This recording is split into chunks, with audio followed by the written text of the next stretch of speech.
Thank you for joining us this Wednesday, September the 23rd, for our latest Hot Topic presentation. My name is Charlisle Parrish, and I'm a member of the League of Women Voters Pensacola Bay Area Board of Directors. I'm also joined via telephone call by Ellen Roston, who is also on our board. In addition to our monthly meeting presentations, we provide our community with a variety of hot topics throughout the year. Today, via Zoom, we are presenting election security. Our speakers are David Stafford, the Supervisor of Elections from Escambia County, and Tappie, Villane, Supervisor of Elections for Santa Rosa County. Those are the two counties that our League of Women Voters chapter primarily services. After the presentation, we will have a Q&A session, and you should see this section at the bottom of the screen. So if you have any questions, feel free to write them, and we'll try to get to those later this afternoon. So what I want to comment about is amid investigations into Russia's unprecedented cyber attack around the 2016 election, citizens have many election security concerns. It's constantly in the news, it seems like. This includes security of voting machines, electronic poll books, infected computers at a voting technology company, mail-in ballots, and so forth.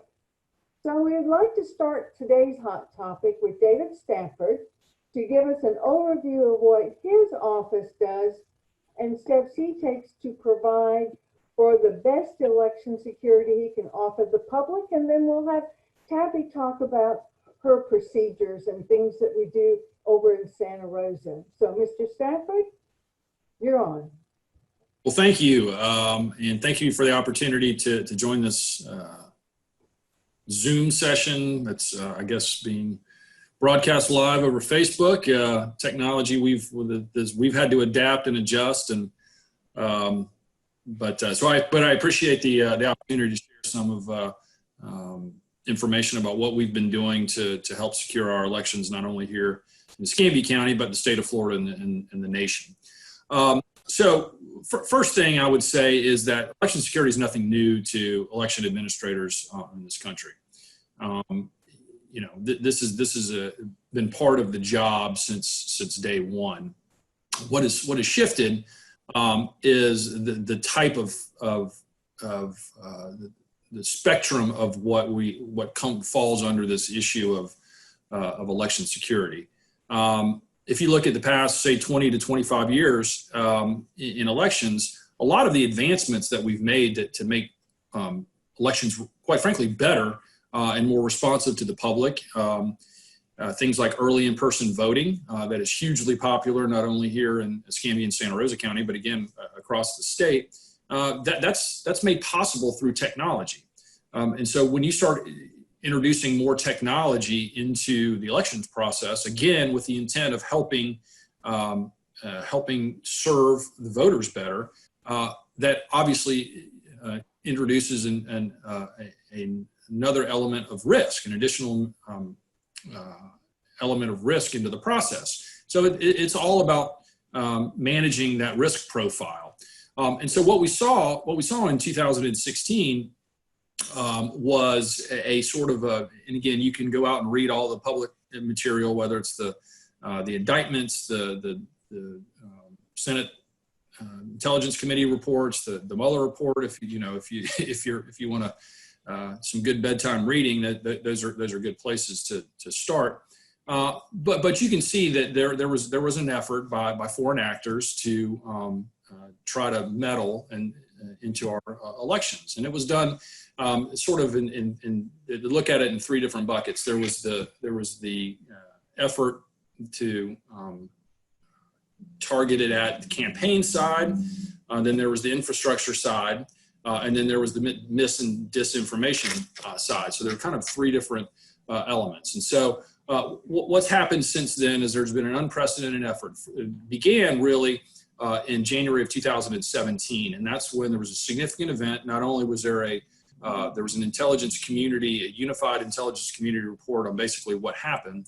But there was also that literally the same day, the outgoing administration, Secretary Jay Johnson of the Department of Homeland Security, declared elections as critical infrastructure. So on par with, water systems and dams and nuclear facilities and the electric power grid, elections are now on par with them as far as it relates to the federal government, how they see elections as part of the critical infrastructure of the country. And so what happened then is then all of the efforts really kind of began. And there was a big learning curve because the folks on the federal side had a lot to learn about how elections are actually run. And then those of us on the election side had a lot to learn about security. So that's sort of the preface to all this, but incredible efforts have taken place. So we've undertaken efforts to first of all, kind of assess where we are. We here personally in Escambia County, we've had a full Monty, what's called a risk and vulnerability assessment that was done by the Department of Homeland Security. The state of Florida has undertaken their own, what's called the JESI, the Joint Election Security Initiative, which was a second done in all 67 counties where these folks came in literally on property, and Tappie can tell you it's a very, very in-depth process of what is your risk, what is your profile right now, and then if there was any shortfalls that they saw, then they actually provided some resources to be able to shore that up. And so tremendous efforts were taken to sort of secure the infrastructure side. What's more difficult, quite frankly, is that mis and disinformation side. Because that's something that really we have limited ability to control, other than being a trusted source of information. So and there's efforts, and again, you all can, the listeners can go out there and see all of the efforts that have been undertaken to try to tackle this problem of misinformation and disinformation. It's not an easy thing to do, but the most important thing I think for your viewers. And for the public writ large, is to be a thoughtful consumer of information. If you see something that says that comes on your Twitter feed, or you get a chain email that says, "Hey, the election was moved from Tuesday to Wednesday," obviously don't. I mean, that's in a kind of an absurd example. But things like that, you need to treat this with some level of suspicion, particularly if it's something that seems really out of the ordinary. And then any kind of any stories about your reports of a voting system or voter registration database being hacked or what have go to your trusted sources of information, because I can tell you once these things get out there in the ether, they become embedded, and then you see them repeated even if they're completely false. So lots been done, and I know I've talked too long, and so let Tappie to come in and talk about all the great things that they've done over in Santa Rosa County. Well, Tappie, do you want to continue on? And one of the things I think people want to know is the security of the equipment and the poll books and things like that. So could you explain how that is done? I have to assume a lot of that is state law and state policies, though I'm sure some counties have their unique needs and so forth. So if you will take where David starts and keep on going for us. I sure will. Thank you so much again for having us. I think David did a great job with starting the conversation. We, like Escambia, have put many of these things in place as well. Like David said, security is always a top priority. We have worked very closely with the state, as David mentioned, since the 2016 election, and through a series of grants and different funding have been able to shore up some of these things, not only cybersecurity, but some physical security and things like that. As far as our election equipment and, for example, poll books. That is something as we used to use the precinct rosters. And so the electronic poll books, we widely use them in Santa Rosa, and it's just a more secure device. I mean, it is a piece of technology, but it is a more secure device for voters to check in we have that connection at the polling places and the early voting sites with our office. So that's something that we had come on board just a couple of years ago. I think Escambia was maybe a couple of years or so ahead of us on that as far as using it at all the polling places. And one question we always get about our tabulators, our DS200s, is are they hooked up to the internet? We always get that at our polling places or early voting sites, and they're not. They're simply plugged into the wall. But as far as our equipment is concerned, we do a logic and accuracy test prior to each and every election. And it is a public test where we test all of our equipment, and then ahead of time to make sure everything is working properly. Any piece of equipment that's going to be used in the election, your tabulators, your machines. We currently use the auto marks machines for people with disabilities. But we go through testing all of that. When we do the public LNA test, we do a random selection. And so we actually draw the different precincts that we're going to be testing. Again, it's a public test. People can come and observe. And we conduct those prior to each and every election, no matter how big or small that election is. Can you elaborate just a bit on that public part of that? Do they have to somebody have to make an appointment to come and see when you're doing those kinds of things? Is there a place for them to actually watch your process? Absolutely. We set up just a viewing area during we call it the LNA. It's the logic and accuracy test, but we actually set up a viewing area so people can watch us all along every step of that process. We typically started out in our canvassing room, and then all of our equipment is in our warehouse. So then we're able to go back and actually test the equipment in the back, and then eventually we come back up to our canvassing room to complete everything.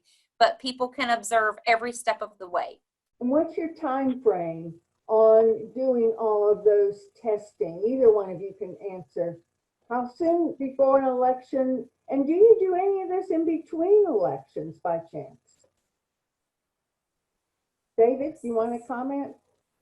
Sure. Yeah. So it's weeks ahead of the election. That's one of the great things about the state of Florida. So I just was finishing up another interview talking about, how all the narrative that you're hearing now is, oh, we're not going to know who won the election until weeks and weeks and weeks after.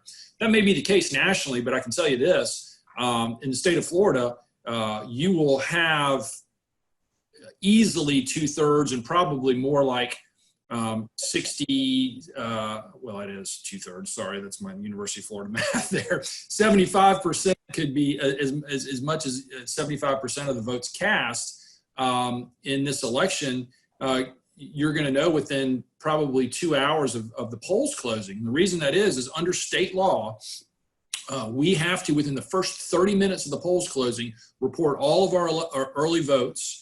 100% of our early votes that were cast, which in the 2018 election was about 1/3 of the votes that were cast. And then any vote by mail ballots that we have received and tabulated up until that point, again, was about 1/3 of the votes cast in 2018, which I think is going to be significantly higher. I don't know how much higher, but certainly higher than 1/3 of the votes that are cast. And that's within the first 30 minutes of the polls closing. So by 7:30 Central Time, you're going to have big numbers for Santa Rosa and Escambia County, knowing now, obviously, if it's a razor-thin election statewide, those late arriving vote-by-mail ballots and those provisional ballots that still remain to be counted after Election Day are obviously going to be scrutinized. But you're going to have a pretty good sense of how things are going within, certainly the first 30 minutes. And then by the time all those precinct level results come back in, which is usually within the first couple of hours after the polls close, you're going to have a pretty good sense of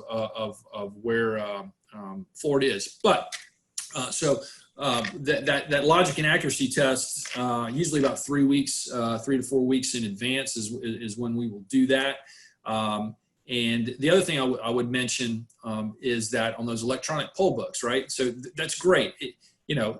Those of you who voted for years know that there was an evolution, right? You used to walk in your polling place and you'd see a big long tables, and there'd be 6 to 8 to 10, depending on how big your precinct is, usually women. That's your sort of profile of your poll workers. They would be flipping through these precinct registers looking for your name, right? And sometimes they'd have to go back because they miss it and things like that, right? And everybody sort of experienced that. Well, first thing that happens when we introduced early voting, you had to have a method because you have to be able to access the entire poll book for the entire county, and the only way really logically you can do that is electronically. So that's how we have these electronic poll books. And then, as Tappie said, then we started integrating them into our actually election day. And so now that process is so much more efficient than it used to be. So we always have to, we're risk managers that's part of what we do, and contingency planners. And so what we do, and I know what Tappie does, is before we deliver all of that equipment, we print paper poll books. Just in the event that something catastrophic happens, whether it's, the electronics fail or, fire, whatever it is, your electronic poll books don't work, then you have the paper backups to go to. Now, if that happens, you're going to see some pretty lengthy lines because you're not staffing it the same way that you used to, but at least there's going to be a method there for people to come in and cast their ballot. And now Tappie, the poll books, can they be, I just lost the word, my brain. Can anybody get into those? In other words, can they be compromised, the poll books? So it's a direct connection with our office with the poll books. It's voter information, that we have in our voter database. So we have a constant eye on the poll books. We know if a precinct is connected, if they're not connected. And so that is something that we monitor very closely during election day and then also during early voting. Okay. So we also, with Charlotte, the other thing that we do is we have backups, and then we have backups of backups of backups. Okay. So planning, we don't put all of our eggs in one basket. So if something either accidentally or some nefarious actor somehow got in and tried to manipulate, first of all, there's ways to detect it, and secondly, if the worst of the worst happens and your database is compromised, we literally have backups and backups and backups, and they're not all in one place. We're obviously going to go into great detail about where they are, but just know that there are backups that are made literally nightly, and a lot of times during, several times during the day, and they're kept for a lengthy period of time. So if we need them, they're there. Right. Now, you were saying that within 30 minutes, we're going to start seeing results here in our two-county area. But we're on Central Time, and I'm assuming the same thing is happening over everybody else who's on Eastern Time. So we'll even know what's happening in Jacksonville and Miami and Orlando and stuff earlier, right? That's a little tricky. So that's kind of that's a little bit of a secret because the state does not release anything, fortunately, until after the polls close in the Central Time Zone. Okay.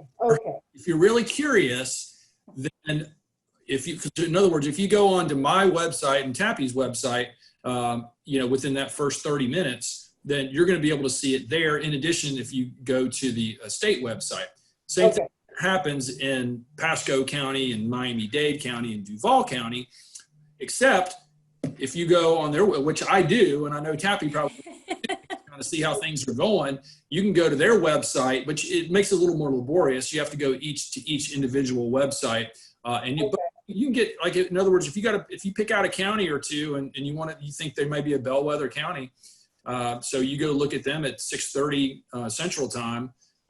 Have a pretty good sense of the how that county is going.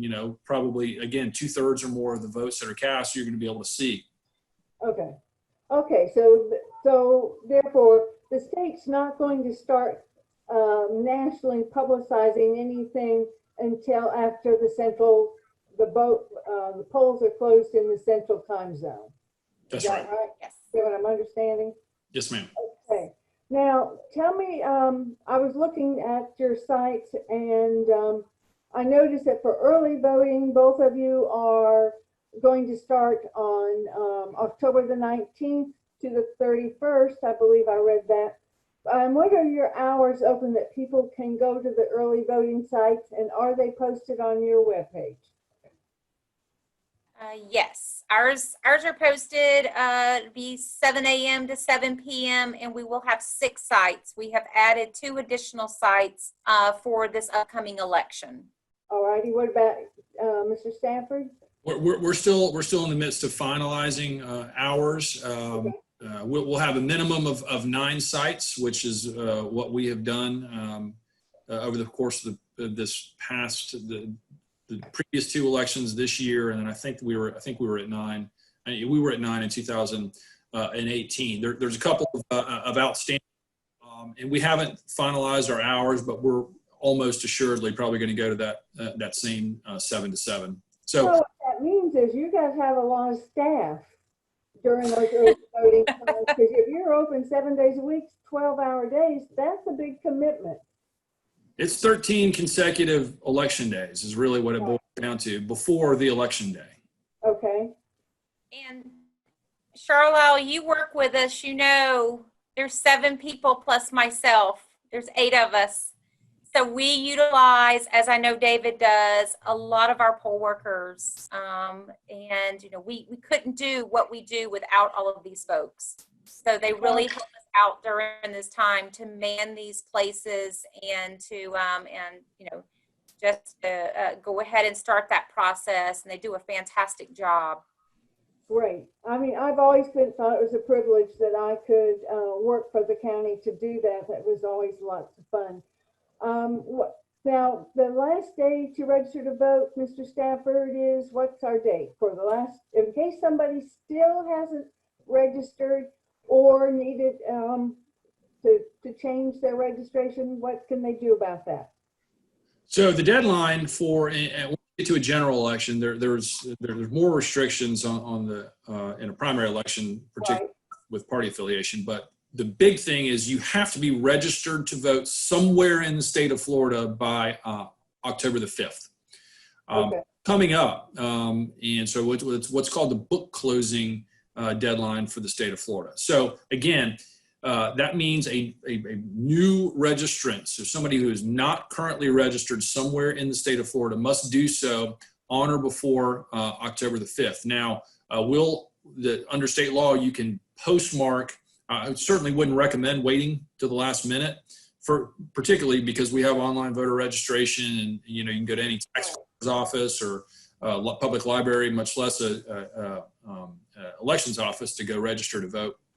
But if you find yourself in that position, if you get it in the mail, get it postmarked by the 5th, we'll still accept it. And so that applies to new registrants. Now, here's the thing. If you're a registered voter somewhere else in the state of Florida, say you just moved into the area and haven't bothered to update your registration yet from another, say, Florida county, then that's actually considered under Florida law an address change. And so that can be done after the book closing deadline. But if the book closing deadline applies specifically to new registrants in the state of Florida, or people that aren't registered. Okay. And Tappie, there's been obviously a national push, so there's been some pushback too, but for voters, especially during COVID, to use the vote by mail mechanism of ballot system. And can you tell us how successful that's been going, and anything that you think we need to know, like right now, to encourage a good system there? So as far as vote by mail ballots, we have obviously, I think probably throughout the state, I can speak from other colleagues, not just here in these 2 counties, but we've seen a huge increase in vote by mail. And March, just to give you an example, we mailed out 10,000 vote by mail ballots. August, we mailed out a little over 20,000 vote by mail ballots. We are now up over 28,000. And as David said earlier, they're growing day by day. The last day to request a vote by mail ballot is October 24th by 5 p.m. We hear the same thing over and over when people call us. I just don't know how it's going to look come this fall, or I just don't know if I'm going to be able to get out and vote in person, so I want to request a ballot. So that person will have that ballot in the event they're not able to go and vote in person. But people also do ask, well, what if I do want to go vote in person? You can always take that ballot with them to that early voting site or their polling location. We can cancel that and then give them a ballot to vote in person. Or if they have forgotten that ballot, we have mechanisms in place to be able to confirm that we've not received that ballot. And if that's confirmed, obviously issue them a ballot there so they can vote in person. I would probably say don't, if you're thinking about waiting, or if you're thinking about requesting a ballot, don't wait. Request one, go ahead and have it sent to you. And, you know, as soon as you make up your mind, you voted it, get it back to us. Whether that's putting it back in the mail or dropping it off at, for us, one of our office locations, either our main office in Milton or the South Service Center down in Gulf Breeze. People can also drop them off at early voting sites. So once early voting starts, people have that opportunity. We'll have drop boxes at each one of the sites, and then those ballots come back to our main office every evening. Oh, okay. So the vote by mail ballots don't stay at the early voting place at the end of the day. They all come back to your office in a secure manner. Yes, actually, all ballots come back to our office every single day. So all of the ballots that were cast during that early voting period that day, right. Vote by mail ballots, it may be any kind of applications that were gathered, all of that comes back to our office at the end of each day. Great. And David, if somebody comes to either early voting or the day of, and they want to vote in person, but your poll worker says, but ma'am, we sent you a ballot. What do they say? What can somebody? Sure. Well, hopefully that information is correct. A lot of times people, so one of the things that happens is in people are sometimes suspicious of this. The default, when you just call or write and say, I want to vote by mail, the default is that you are then signed up for vote by mail ballots through the next general election. So if somebody requests to vote by mail today and they don't specify that they just want it for this particular election, then the default is that it goes through the 2022 general elections. And then what we see, like when primaries or presidential primaries, a lot of people just, you know, I mean, all you have to do is look at the turnout. You get 75, 80% in a general election and 30 or 40% in a primary election. So that delta are people that voted in one election and not the other. Right. So then people will receive these ballots and they call and say, why'd you send me this ballot? And, you know, it's because you have a request on file. And so a lot of times people will either, you know, disregard it, you know, theoretically, or sometimes people just don't receive them. So then they go to their polling place. But what happens, and Tappie alluded to this earlier, is your record, as long as we have connectivity with our electronic poll books, once we pull up your record, they'll be able to see not only if you've requested a ballot, but also more importantly, if you've returned it. And if you haven't returned it, you can either, what we prefer is that you give that other ballot back to us, right? And we'll cancel it. And then give you a regular election day ballot. But that's not required because, again, we have the ability to, once you, if you say, hey, look, I haven't voted my vote by mail ballot, and we can confirm that literally live on the spot, because as soon as that vote by mail ballot comes into our office, we enter it into our system that will show that that person's already voted. So if that person that showed up at an early voting location had already returned their ballot, it's going to say, no, this person cannot vote, and we're not going to allow that person to vote. And vice versa, if somebody votes at an early voting site and then decides they want to get funny and go drop a vote by mail ballot into the drop box or something like that, when we go to enter that into the system, it's going to say, no. Tappie already voted, you know, in Gulf Breeze, and so we're not going to allow her to vote that second ballot. And if somebody comes in and they say, I got my ballot, I dropped it in the mail, and so then then we have mechanisms to catch those people And so it's possible that somebody could have two ballots, but as I understand, it's the first one that gets, quote, logged in that counts. And then if somebody says, but I didn't vote, I didn't get it, I didn't, what can we do for them? Kathy. Okay, I was actually, I think I lost connection for a few minutes, but basically I understand the question as if somebody says they didn't vote, we say that they did, what can they do? Right. Right. You know, we don't want a big hassle at the polling place. We want them to feel comfortable. So we actually have, if we're not able to verify their status for some reason, they can also always vote what we call a provisional ballot. Okay. And so they would fill out some information on an envelope. Then they would be able to state the reason why they're having to vote provisionally, which in that case would be that they say that they have not voted early or have not already cast a ballot. They would vote a ballot, and then that ballot comes back in that provisional envelope. It is not tabulated at the early voting site or the precinct.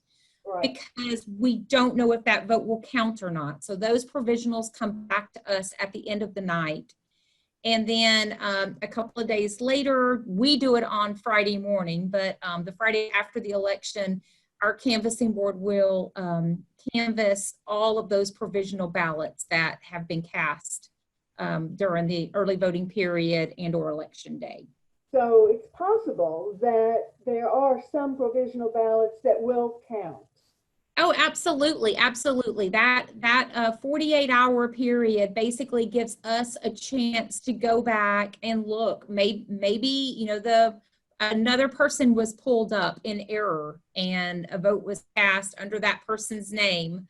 Okay. You know, there's various reasons, but it gives us a little bit of time to determine what that voter status is. Now, if once these people have their ballot in hand, then one of the things that they may want to know, and I was just going to state that is, well, who do I vote for? You know, there's a lot of folks that are on their candidates that maybe they're not real familiar with, or some judges, or the amendments that are coming up. I do want to state that in the League of Women Voters has the vote411.org system, and the state will be going live again on the 25th of September, and the state candidates for representatives, senators, they will be there, and all of our local candidates will be going up live on the 26th. I looked at mine the other day, and the only thing right now that I have information about are the potential presidential candidates, of which there are numerous ones. But so you can go there, and then we will be having information from the league about the 6 amendments that are on that particular ballot. So once they make that decision, what they want, after looking at a variety of resources, there's also WSRE will be having their candidate rally. And then we are doing a variety of candidate rallies also. The same way people got into this system to see the election security, they can do the same thing to get into for all of our candidate forums. Now, so they have the ballot, they have made their decision, and they're ready to get it back to you, whether they mail it or if they drop it off at early voting. Either one of you can take this one. What is the most important thing that they have to do once they put it in that white envelope? Mr. Stafford, you can jump right in. You said the white envelope, you mean the vote by mail ballot? Yes, yes, yes. Yeah, the most, by far and away, the most important thing is for them to sign the outside envelope, what's called the voter certificate. Right. Put a big red box and arrows and all kinds of warnings that says, you know, if you don't, that's the one thing that that will preclude us from being able to count a ballot, just black and white issue. If there's no signature there, we can't count it. So what do you do then if somebody sends it, So great question. So the signature is very important. There's a cure process that has been enacted in the state of Florida. Initially, it just applied to those missing signatures, and then later it was changed to also apply to signatures that have been identified as a mismatch. So it's a real easy process. There is a form, what's called an affidavit, and then it's a two-step process. You have to have an affidavit, and then at that point, you have to include a copy of one of several types of identification. So it's a two-step process. But the good thing is that does not have to be returned to us personally, physically. It can be done as an email attachment. It can be faxed to us. You can actually take a picture of it and attach it to an email. And get that form back with that ID, then that what's called cures your vote by mail ballot. The process that we have in Escambia County is as soon as that's identified as a missing or mismatched signature, first thing that happens is a letter, a physical letter goes out in the mail. That's the default, number one. And then if you notice on the voter certificate side of ballots now, there are 3 lines. One that calls for your email address, another one that calls for your I think a home phone, and then a cell phone.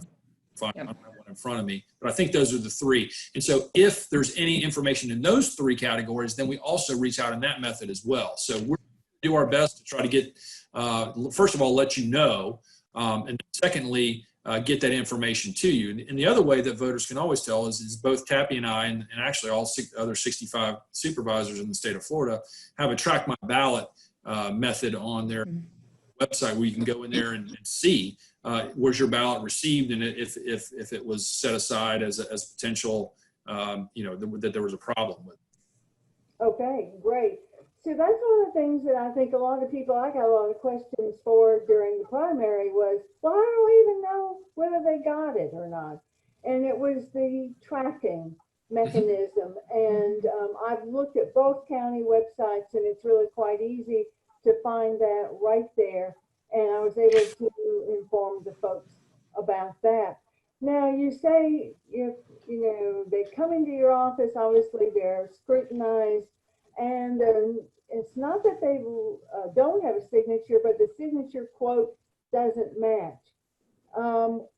What is the training, or how do we match signatures? I've had that question.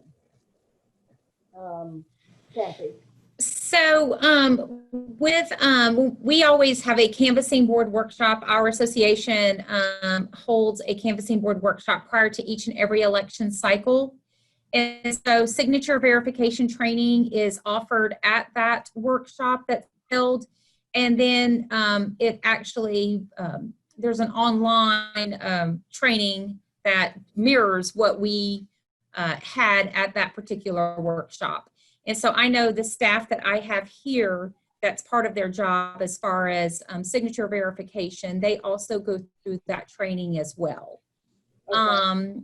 And so, we're looking for it to be similar. Obviously, it may not be exact, but we are looking for similarities.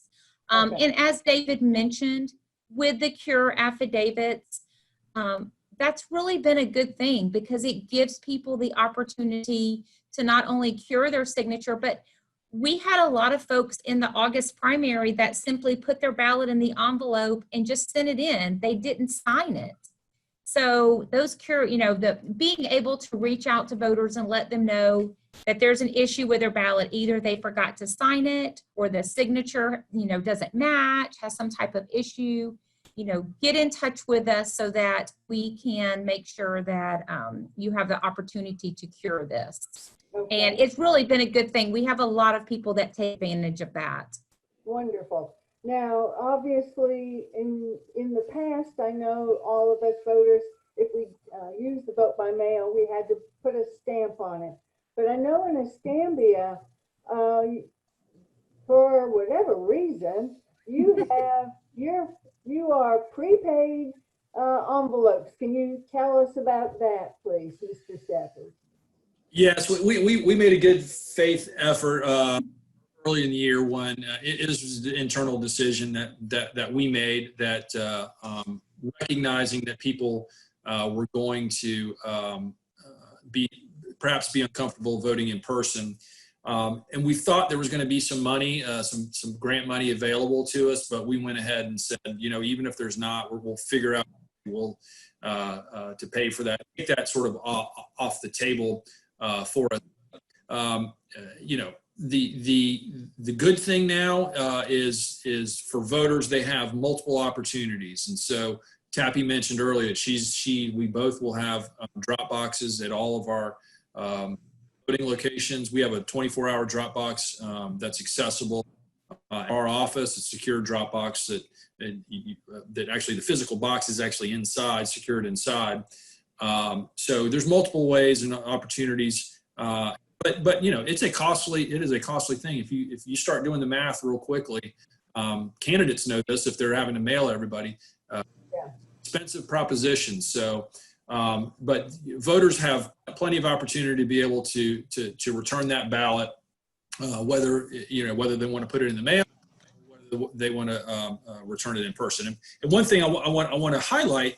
This was something that's kind of flown under the radar screen, but that's been put in place since the 2018 election. There were some tweaks that were made to the vote by mail laws after that, the big 2018 recount. And this is important. It says, for the purposes basically of doing signature verification, any canvassing board any canvassing board finding that an elector or voter's signature does not match must be, number one, by a majority vote of the canvassing board, and number two, beyond a reasonable doubt. And so, again, as Tappie alluded to, we're looking for ways. We want to count ballots, but in the overwhelming number that we see, it's very obvious. And again, sometimes we presuppose that people understand, because we've used this term canvassing board, and this is what Tappie and I do every day, so we kind of assume people know what that is. But just to be clear, the canvassing board is a county judge, a member of the Board of County Commissioners, and the Supervisor of Elections, and they really run the election. So any of the real important decisions that are made, whether to count a ballot or not to count a ballot, provisional, vote by mail, who oversees the testing of the election, who oversees the publishing of election night results, the certification of election. That's all done by canvassing board. That's not just unilaterally me or Tappie or Paul Lux down in Okaloosa. These are done under the auspices of this canvassing board, and they're all done in publicly noticed meetings. Right, and Tappie, I know we have to put a stamp on for Santa Rosa. You do. I know. That's fine. And Mary Louise, do we have any questions additional that we need for these people to answer? Yes, we do have a question from the audience, and it's addressed to Mr. Stafford, but I'm sure that Ms. Villane could jump in if she wanted to. They wanted to know, is consideration being given to areas of either county where people do not have easy access to get to the polls except by walking? So are the early sites going to service these pockets? Yes. I mean, obviously people have access. There's a neighborhood polling place for everybody on election day. And we obviously can't put an early voting site in every nook and cranny of the, so we have to balance out where the early voting sites are located in proximity to the population. So, we've had our sites established for some time, and there's people that always want early voting locations closer to they are, and so it's a balancing act, and a lot of them are public access to bus routes, etc. So. Okay. Okay, and what about you, Tappie? Do you want to comment about Santa Rosa County? I agree. I agree with what David said. We are, for some of those purposes, adding 2 additional sites in the county to hopefully help voters with this. Especially, I feel like there's a great need in the Navarre area, so we're adding the community gym, and I know a lot of people utilize services in that area. It's near the high school. It's near the YMCA. So hopefully that will also be a good early voting site for that area. Right. And Ellen, I didn't mean to ignore you. That was not my intent, but do you have any questions further and things that we need to? Yes. Can you hear me? Yes. Yes. Okay, good. Yeah, I have two questions.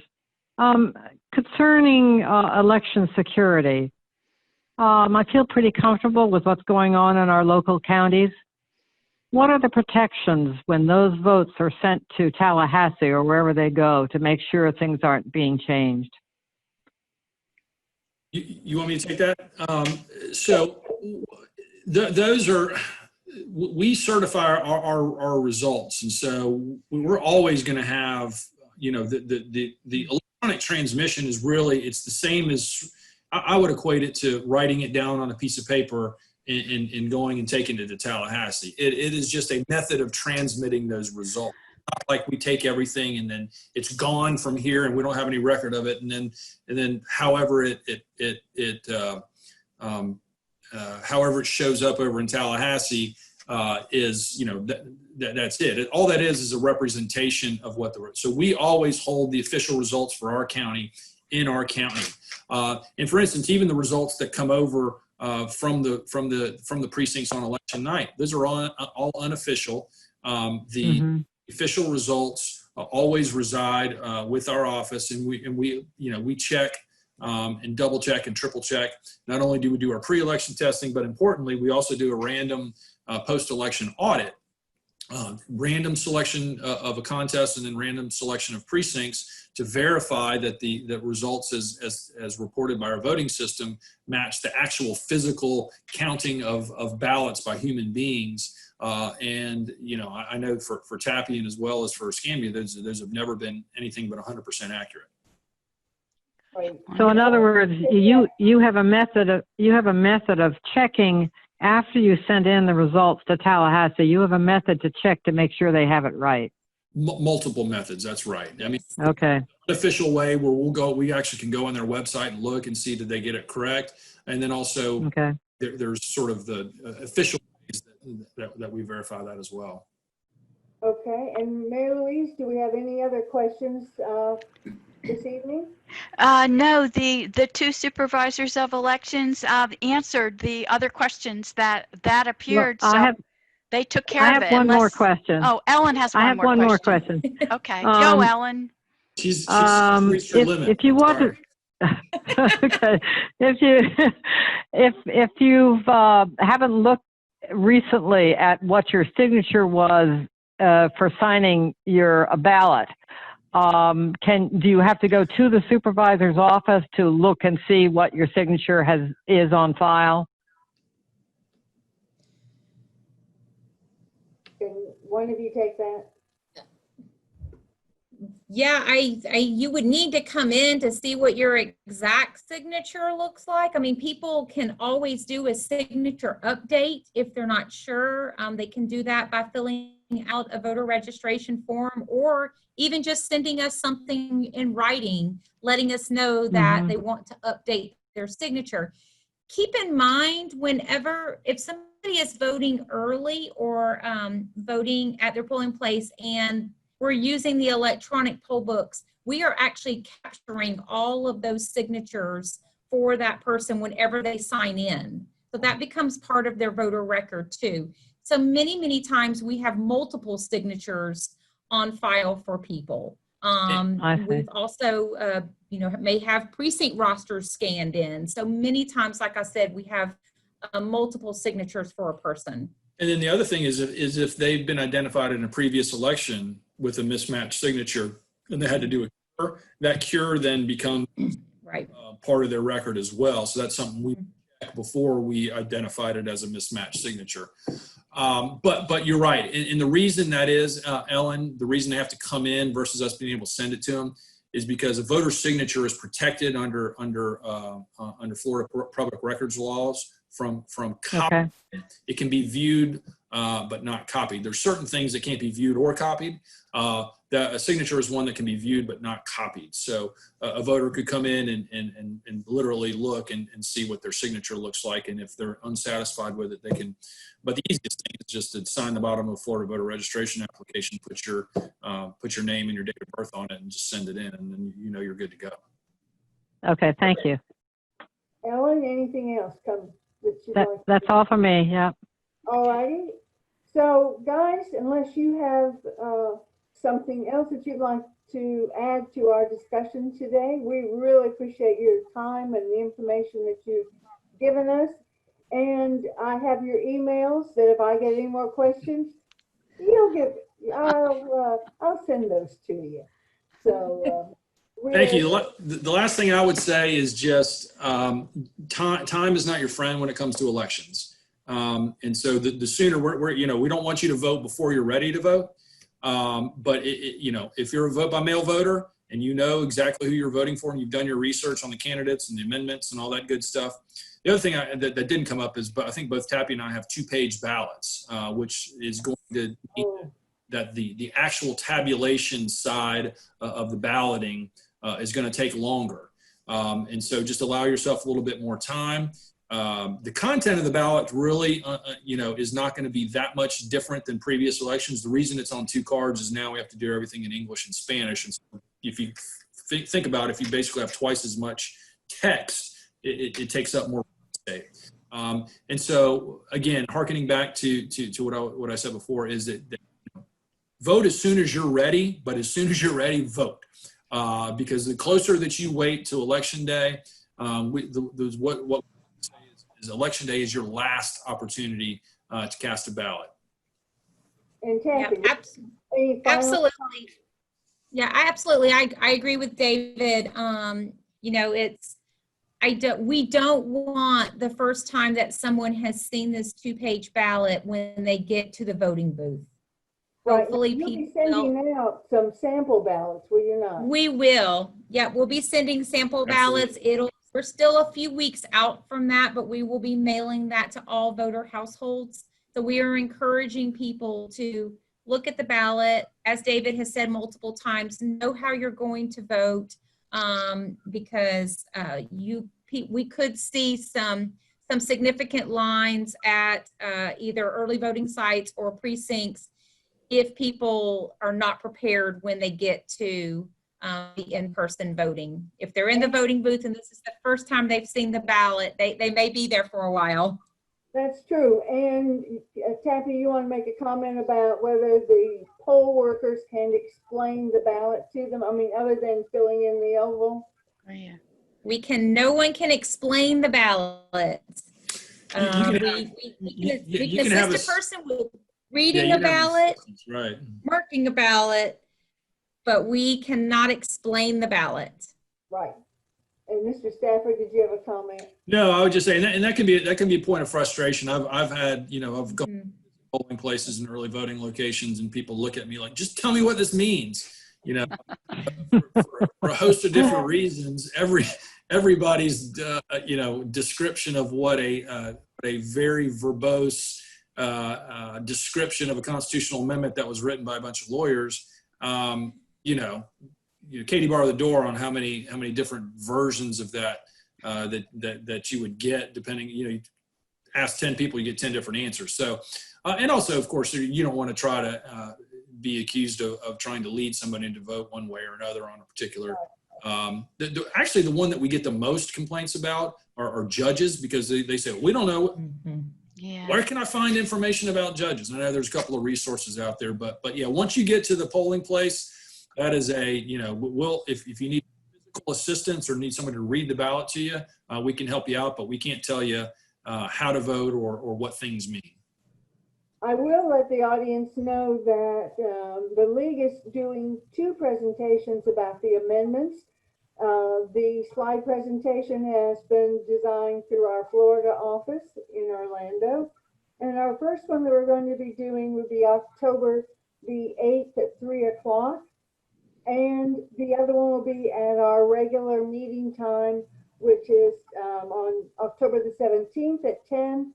And everything we do is recorded, so people can see it usually within a day or so of our presentations. So we want to thank David Stafford and Tappie Villane for their time this afternoon, the information they've shared with us, and whatever the league can do for you, you call upon us. So we want to say thank you to everybody, and let us know if you have questions. We'll get back to you.